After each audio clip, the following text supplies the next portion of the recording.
Hello and welcome to this next lesson on higher level mathematics. So we're up to our second and final lesson on ratios and proportionality. So we're taking what we've learned last lesson and we're basically applying it today to various real life scenarios, of which there are quite a few. So let's take a look at the lesson plan today. So we're looking at best value first, which is when you've got multiple options to buy a particular thing, say in a store, and you want to find out which one is going to get you the most for your money, essentially. Then we have exchange rates, very important, how to switch between one currency and the next. Certainly if you're looking to invest or to travel in the future. And yeah, you want to make sure you're getting a good rate. So next is units. The units we have for uh, distance and time or weight and things like that, and the different systems that we use and the significance of each. We have things like interest and depreciation, how the values of things go up and down over time, essentially. Speed, distance, time, how those three quantities are related, and particularly, focusing on speed, which is a metric we haven't looked at too much yet. And then finally, some how ratios and proportionality apply to physics. So first of all, best value. So the best value means to get the most for the price that you pay. So it doesn't simply mean getting the cheapest option. In fact, in real life, you find often the more expensive options are the ones that are actually the best value. It's kind of part of how, businesses get you to buy more, and then you'll get things at a better rate. So the best, yeah, like I was saying there, it might cost you more, but proportionally you're paying less. And let's take a look at how that exactly works. So say here, if you're going to the store and you're trying to buy some soft drink, and you've got these cans, uh, 330 mils each, six of them, a pack of six for 170, or you've got a big bottle, 1.5 liters for £1.50. And we were trying to work out which one is best, like which one's getting you the most soft drink for your money. So what we need to do is, like, if we put this as a ratio, so first of all, six times 330 mils, that's a total of 1980 mils, and we're getting that for 170. And the other one, 1500 mils for £1.50. So this is what we first of all need to do here. We're going to take a little bit more look at this later with units, but you need to get things to the same units first. So we had milliliters and we had liters there. We bring them both to milliliters so that we can compare like to like. Now, if we didn't have a calculator, we probably want to work with this one on the right, because you can see this one is simpler to, well, simplify. You can see here we could divide both sides by 150, because £1.50 is like 150p. So 10 mils is one penny. And then we could multiply that up by 198 to then get 190, 1,980 mils to be £1.98. So from that, we can now compare like to like, because we've got 1980 mils from the cans or 1980 mils from the bottle. You see one's £1.70, one's 198. You can see the cans is the better offer here. Although, if we had a calculator, we could kind of convert it either way. Like, say with this one here, using the trick like we saw in the previous lesson, I could take 1980, divide by 1980, and then times by 1500 to then turn it into 1500 mils. And you apply that to both sides. That'd be a hard calculation to do on paper, but if you've got a calculator, you could easily do that. And you get 1500 mils is 128. And so whether we compare these two and you see how much 1500 mils is, and you see the cans is the better offer, or you do it this way and you're comparing 1980 mils, and again, you still see the cans is the better offer, which will, always happen. If it goes the opposite way, then something's gone wrong. So that's how we work with best buys. You essentially need to get to the same units, and then you need to, manipulate your ratios like this to get the same number, so you can then compare like to like and see which one is better. So it's a little bit different, say, if you're dealing with something like this, like various pizza sizes, and you've got one's an 8 inch, and then you've got a 10 inch and a 12 inch, and they've got various prices associated with each one. And we see here, this we've got a three-part ratio like this going between the different sizes. But you need to notice that those um, numbers represent are like the relative size of the lengths, like the diameter of these pizzas, you can see. First of all, we can see that we can simplify this ratio by dividing everything through by 2. So if we're trying to compare the best buy here, it's not so much the distance across, it's the area of the pizza is what's important. As you gradually increase, the diameter of the pizza, the area is going to go up, uh, but disproportionately higher. And so what the ratio we would need is this one here, where we take the square of each of those values. So we've got 4 squared, 5 squared, 6 squared. Because if distance is by this ratio, 4, 5, 6, area will be the square of that. Because of how we calculate area, area is basically a distance times a distance. Hence why we measure areas in distance squared, like centimeters squared or meters squared or something like that. It's the square of a distance. And so that's why we would need to square the numbers here. And this is the ratio we need to consider. And so if we then want to try and work out which one's the best value, we can divide each one of them by their respective ratio. Because remember what a ratio means. It's like we're taking all this together in like one big mass, and it's like you then break it up into a bunch of pieces, and 16 go to the first, 25 go to the second, and 36 go to the next. And so if we want then the value of one part, that's one, the particular unit area of this pizza, we can divide each one by their relative uh, amount in this ratio. So one part in this ratio can be calculated, in these three different ways based on these prices. And so we can then determine that the cheapest one is then the biggest one, which is typically the way it will go down. So one part is going to cost the least if we get in essentially the biggest one. So that's one thing to be aware of there. If you're dealing with something like if you've got the ratio of distances, but you're actually more comparing areas, you'd have to then square. Or say if you had it the other way around, you'd have to then square root. You got to be able to move between the different ratios there. Right. So we better move on to exchange rates.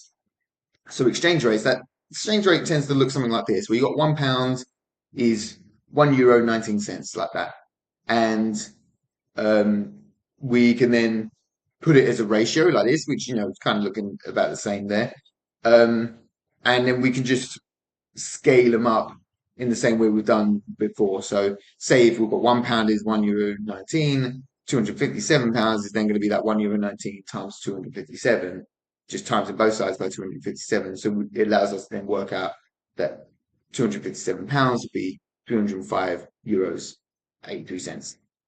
And we can do it in reverse. So say if we had €128, well, we know there's €1 19 for every pound. So if we find, okay, how many lots of €1 19 can go into 128?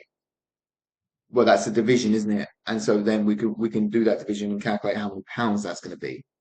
So that what we've just done there, we could actually apply it to the actual exchange rate we've been given to then find the reverse exchange rate. So if I do divide both sides by 1.19 there, you see then the euro is going to go to 1, so just €1 because you're dividing it by itself, and then 1 over the 1.19 gets 0.84. So then I found the reverse exchange rate, and you see the ratio there. I've swapped it around where I've got the euros on the left now and the pounds on the right. We can do that there because which one is which has been explicitly included in the ratio. Like we've got the unit there of euros or pounds. If you don't, then you need to be very, very careful when switching things around like that. Like say the example we had last time of apples to pears in a ratio of 2 to 3. If I just swap the ratio around of 3 to 2 now, you need to make it clear it's now not apples to oranges, it's oranges to apples. Like so, just be wary of that. So if we now have a different amount, like say if we've got €140 is 152.6. So we're bringing in a new currency now. Okay, we can just divide both sides by 140 like this to get €1 being $1.09. So we've got a new exchange rate there. And this is a very common, like higher grade question you'd get asked is like when you've got like a ratio of, say, A to B and B to C, and you need to kind of combine them to then get a ratio of A to C. So what we need to do is say here, we've got one, we know how much €1 is as dollars. We'll say if we times it by 1.19, so we get €1 19 cents. And we'll times both sides by that, and we find out it's $1.30. Well, remember over here we had €1 19 is the same thing as £1. So we can include that into there now. £1 is €1 19, and then €1 19 is $1.30. And so because we've combined it together like that, now we know £1 is $1.30 as well. So we can now compare all three of them together. Right. So that's it. There's not a huge amount on exchange rates. That's kind of all we really need to know. Let's look at units. So we usually use metric units for math and science. So we've got these two systems of units that we use. We have metric system, we have the imperial system. Metric system is probably what you're most familiar with, and we use it a lot in math and science because I was saying it's very consistent and easy to use for conversions.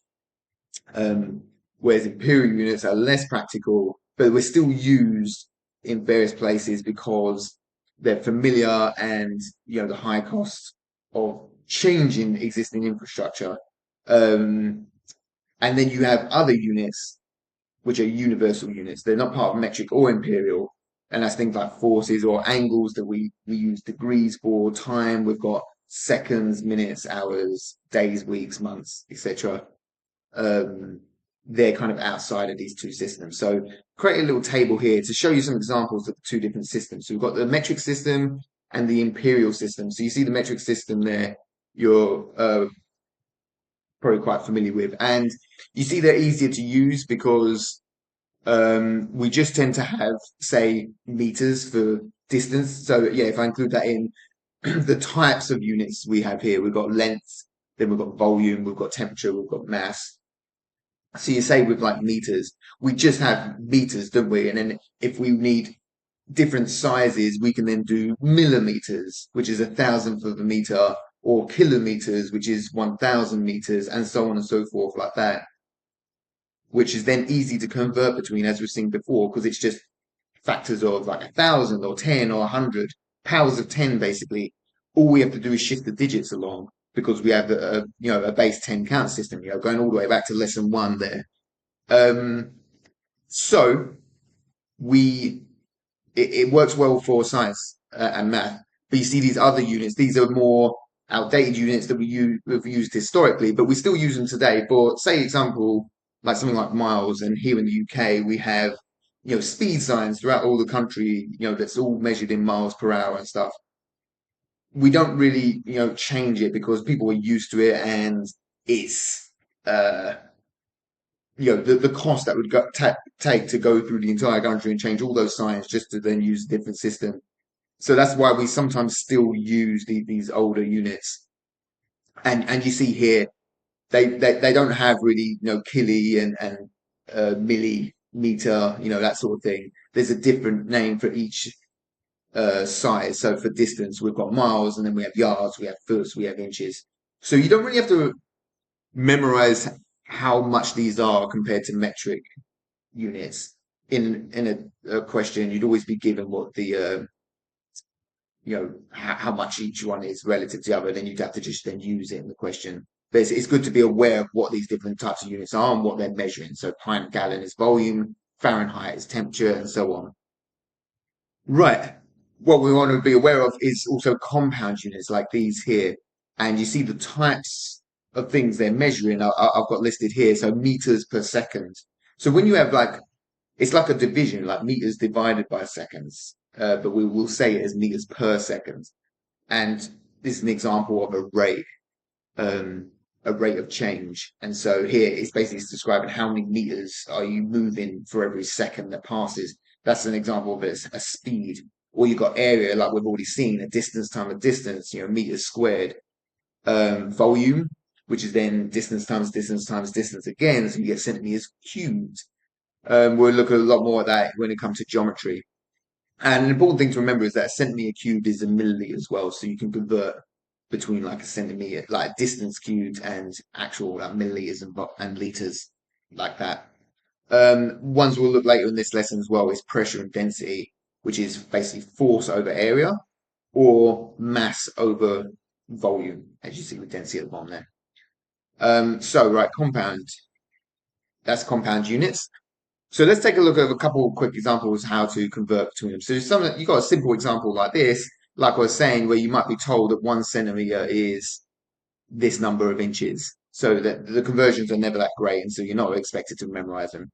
But say if we wanted to know what 27 centimeters is, we just simply have to take that number and multiply it by 67.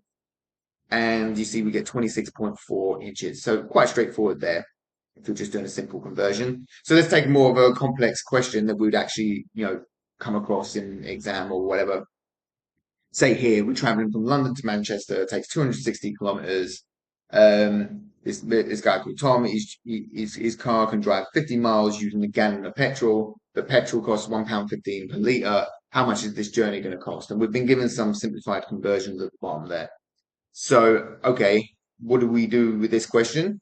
First things first, you always want to get things into the same units. Like you see here, we've got gallons and liters for volume here. We've got pounds for currency, so okay, nothing really has changed there. But in distance, we've got kilometers and miles, so we want to try and get them to the same unit as well. So, say something like 50 miles, we can recognize that that is 10 times 5 miles, and we've been told at the bottom that 5 miles is 8 kilometers. So 50 miles is then going to be 80 kilometers like this. So we can then find kind of the rate of consumption of the petrol. So 1 gallon is just 4.5 liters. No real calculation needed to be done there.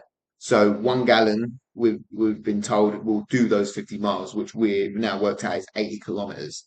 So we've got 4.5 liters for every 80 kilometers.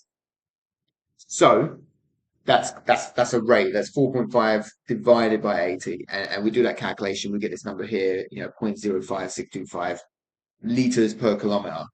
So you see there, the units are essentially dividing like we would with just, numbers of a fraction. We've got liters divided by kilometers. So that's what we get at the end there, liters divided by kilometers or liters per kilometer.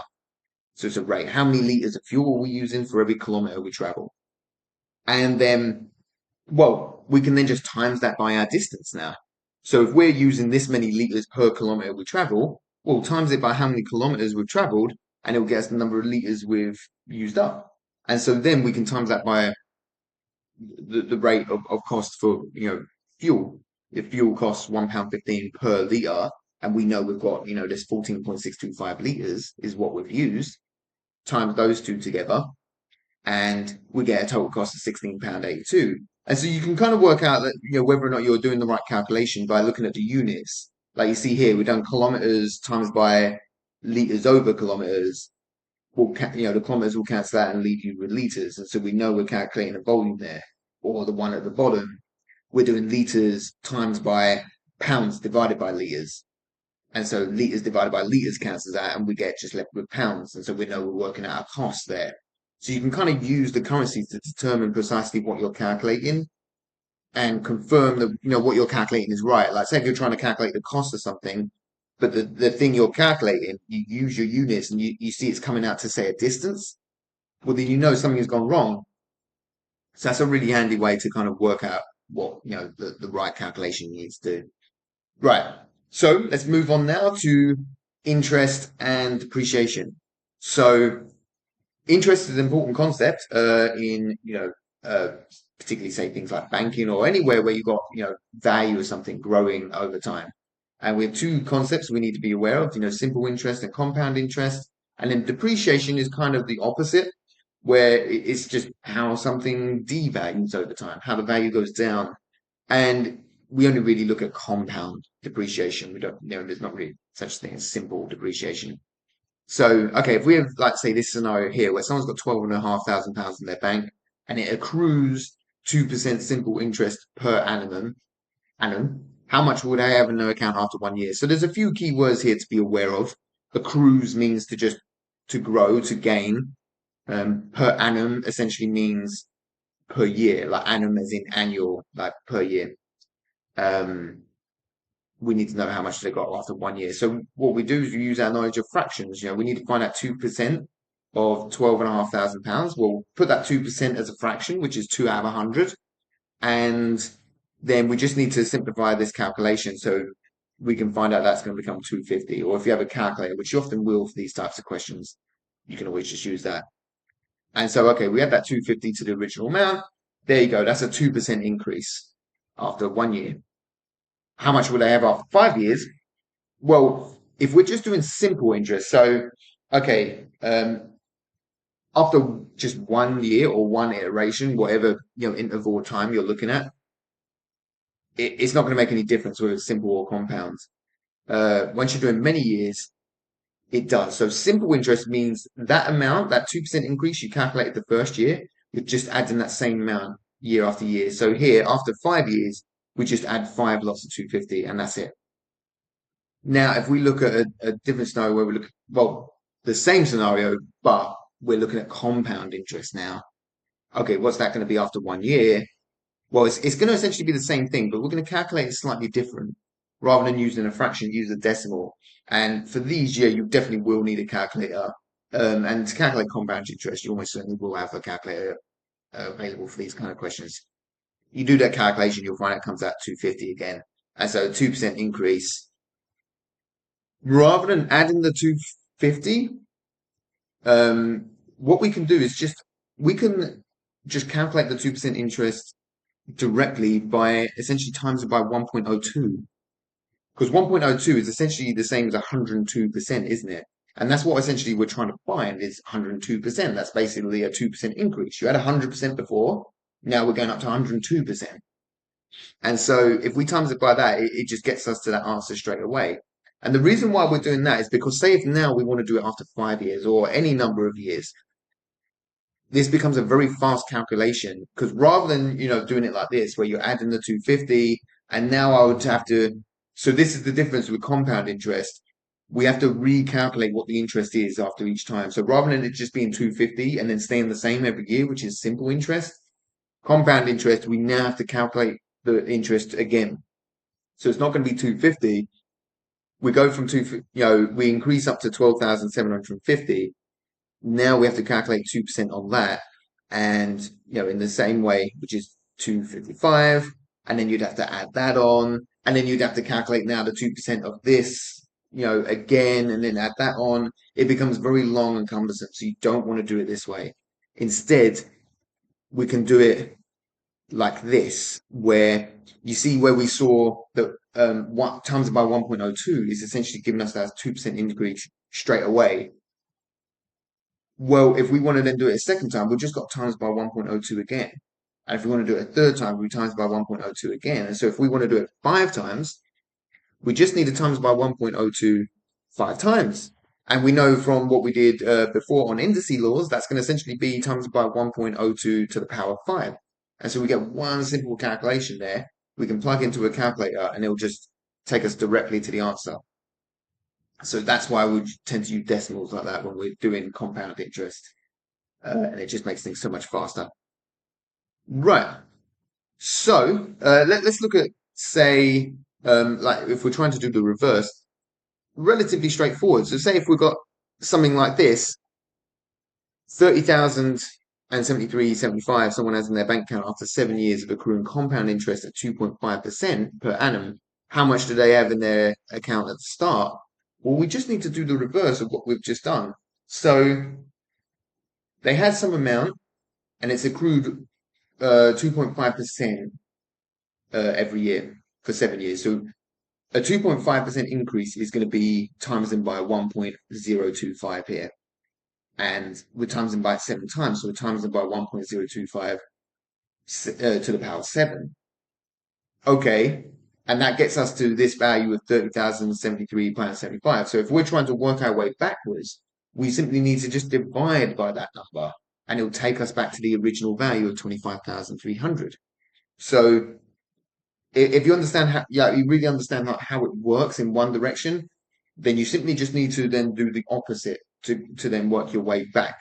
And this way of thinking will be really important when we start moving on to what we're doing next time, which is algebra, when it comes to solving equations, things like that. So if we look at like this scenario, like say if they added 10,000 after 3 years, how much would they have after the seven? Well, then we would just have to, break this up. So we'd start with the 25,300 and we do 2.5% increase for 3 years and we get this value. Then add our 10,000 and then, continue accruing that interest for another 4 years and that'll give us that total of seven. And so if you ever get a question like that's all you essentially have to do there. Just break it up into two parts. And you can see here that the value, the 41,111 pound 88, is actually more than 10,000 more than the 30,073 that we're seeing at the start. And so that's the importance of compound interest. And the sooner you can invest, the more money you can make over time, because compound interest can grow very rapidly as time passes. So that's the significance of compound interest there. Right. So let's take one last example. So we've got an example here of, say, someone who buys a sports car for $75,000. So this time we're looking at depreciation. So we're looking at something that devalues over time, which typically a car will. And so we're told it depreciates at $10,000 for the first year, and then by a further 5% for each year after that. How much will its value be after 10 years? So we can calculate that quite, simply with $75,000. We take away $10,000 for the first year, and then finally, for the remaining 9 years, we essentially times it by 0.95. So the exact same thing we can do, except the the number is going to change. So rather than it being 1 point something, it's going to be 0 point something. It's going to be less than one because it's going down in value each time. So here, a 5% drop in value is essentially like the car being 95% of the value it was before. So we times it by 0.95 because that's equivalent to 95%, isn't it, as a decimal? So times by 0.95, but we need to times by it 9 times. So we take to the power 9, and that will then get us this value. So that's how that would work. It's the same thing, you're just changing the numbers a little bit. If we had a question like this, where you're then asking how, like, if I've only got a budget of $35,000, how long would I have to wait to afford it? These are kind of tricky questions that we can't really work out exactly. Like this involves something known as logarithms, which is beyond GCSE level. It's basically like we're asking, something like this. After doing our initial $10,000 off, how many more years would I have to wait, doing this 95%, taking 95% each year before it would go below $35,000? A question like this, you kind of just got to make a few educated guesses, like with your calculator, try a few different values and see which one comes out right. In this case, the answer is 14. So we have that first year where it drops 10,000 and then an additional 13 years of dropping 5% each year gets total 14 years before it will go below 35,000. So that's how you tackle something like that. But that's quite an advanced question. Right. So, okay, let's look at speed, distance, time now. So speed is a measure of how fast something is moving. So this is distance per unit time. So it has this kind of unit, distance divided by time. How much distance are you traveling for each unit of time? And so it could be something like meters over seconds, or it could be kilometers over hour. These are typical units you might come across, but any distance unit over any time unit would be a speed. So like what I mentioned earlier, you can kind of determine what kind of measurement you're going to get uh, based on, by looking at the units of the things you're calculating with. So here, if we try to do a speed times by a time, you see speed is distance over time. And so here you can see like time over time cancelling out and we get a distance. So we know a speed times by time will get us a distance. Likewise, if we do the distance divided by a speed, well, speed is distance over time. It's essentially just like a fraction. And we know dividing by a fraction, you essentially times in by its reciprocal. So you're times them by time over distance. And here we get distance over distance cancel that. We know this produces us a time. And so to be able to work with units like this is really invaluable because you can then determine what precisely you're calculating. So take some scenarios like this. Someone's traveling at 186 kilometers in 3 hours. What's their average speed? Okay, well, we can calculate that speed just like this. Is the total distance divided by the time they've taken to travel that distance. And so that becomes 62 kilometers per hour. If someone travels at 44 kilometers per hour for 1 hour and 15 minutes, how far have they traveled?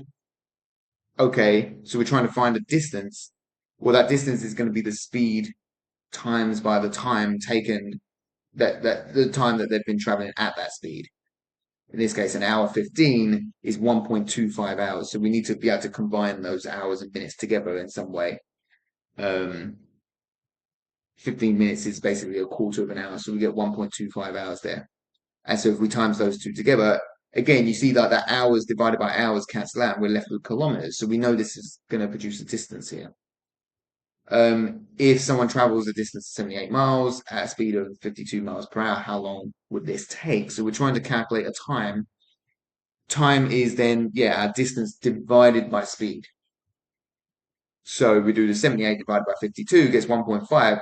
And yeah, looking at the units, you see what happens there. So we're doing miles divided by miles per hour. Miles per hour, which is miles divided by hour.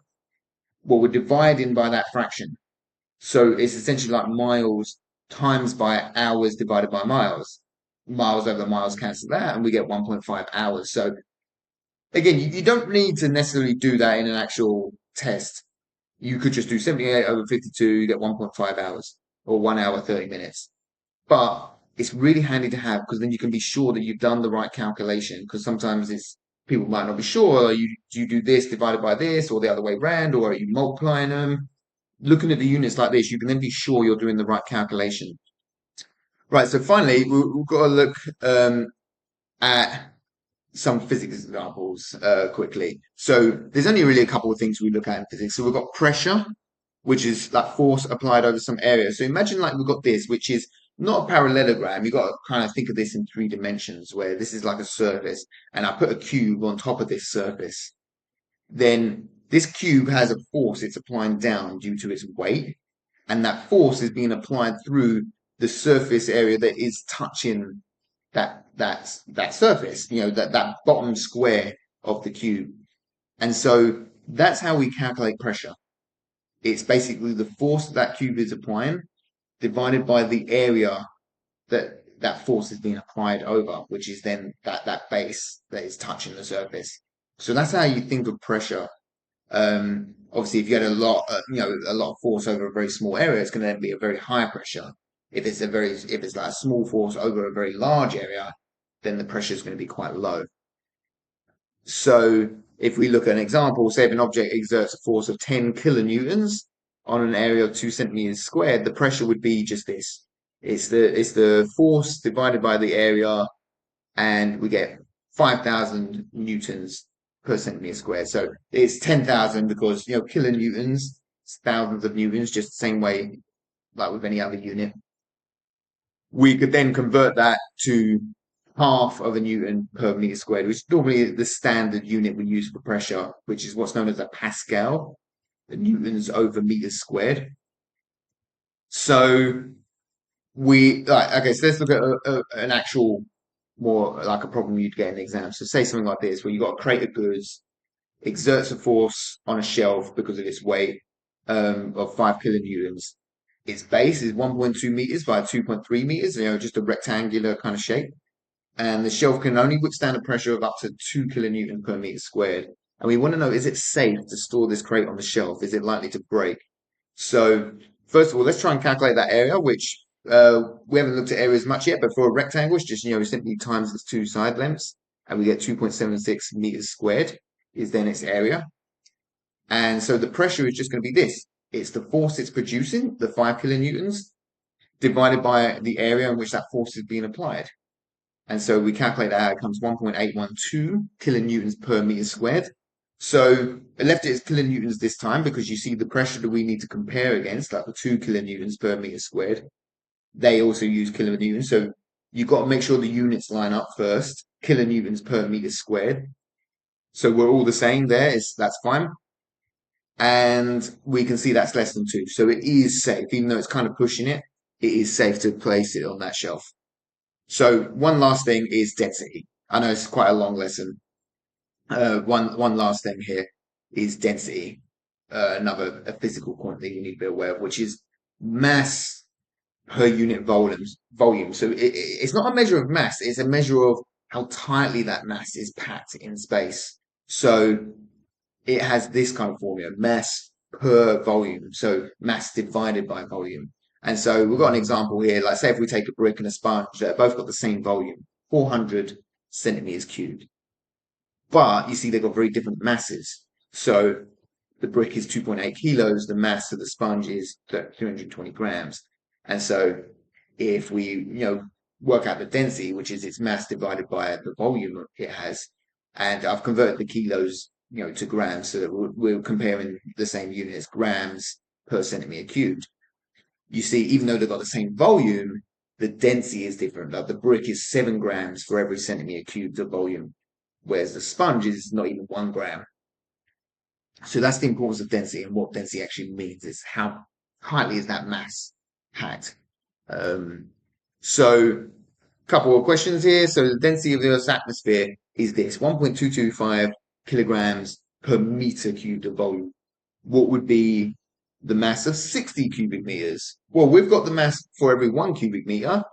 Well, so if we times it by 60 meters cubed, and again, look, you look at the units, meters cubed over meters cubed will cancel out, and so we then get kilos. So we know what we're calculating here is a weight, or mass, I should say. So there we go. That'd be the mass there. We could then compare that now to say something like the mass of Venus's atmosphere. So 20 cubic meters of Venus's atmosphere has a mass of 1,300 kilos. What is its density?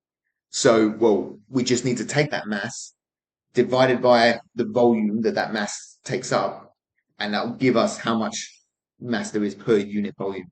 So 1,300 divided by 20, you get 65 kilograms per meter cubed.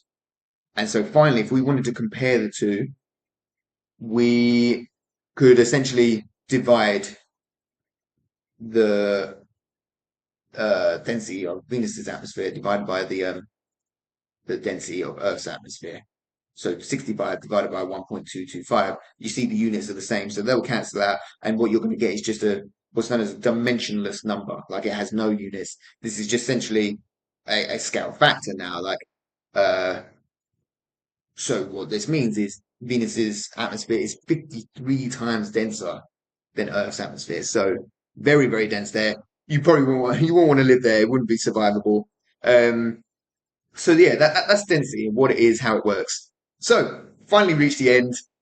Leave you with a fun fact for did you know that we do have a special ratio for modern television? So you might have seen this before and not knowing what it means, where we have a 6:9 ratio, which has been chosen because of our biology, because of the way our eyes work and the way we see things. That tends to be a ratio that works well for us viewing things. And so you take a telly and you take its length and its height, and you'll find that those two distances will all, most of the time, unless you've got some kind of special telly, it will fall to this ratio.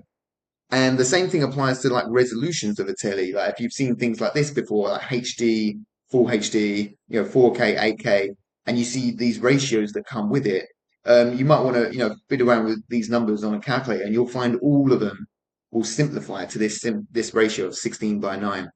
And that's the reason. That's the reason why we always use this size, because it works. It's just pleasing to our eye based on our biology. So yeah, there's a little fun fact. Leave it there for today. That's it for ratio and proportionality. Here are the takeaways. Next time we're going to be moving on to algebra, big topic. So this one was only 2 lessons. Algebra is about 6, if I remember rightly. So I'll see you there for algebra.